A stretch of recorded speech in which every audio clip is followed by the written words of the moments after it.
نبی اکرم صلی اللہ تعالی علیہ وسلم نے اتنا سخت حکم بیان فرمایا. حضور فرمانے لگے اللہ تعالیٰ قیامت کے دن تین قسم کے لوگ ایسے ہیں، نہ ان سے کلام کرے گا، نہ انہیں پاک فرمائے گا، نہ ان کی طرف نگاہ ہی کرے گا.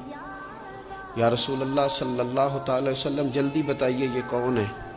تو حضور فرمانے لگے ایک وہ شخص جو تکبر کے طور پر، دل میں تکبر ہو، تکبر کے طور پر اپنی تہمت کو یا اپنی شلوار کو ٹخنوں سے نیچے لٹکائے کہ پتہ چلے میرے پاس بڑا کپڑا ہے، تکبر کے طور پر. اور دوسرا حضور علیہ الصلوۃ والسلام نے فرمایا جھوٹی قسمیں کھانے والا بندہ. اور تیسرا حضور فرماتے ہیں جو احسان جتلاتا ہے نا، نہ رب کریم اس کی طرف نگاہ کرم کرے گا، نہ اسے پاک کرے گا، نہ قیامت کے دن اس سے کبھی کلام فرمائے گا. ایسے لوگوں کی نیکیاں اللہ قبول نہیں فرماتا.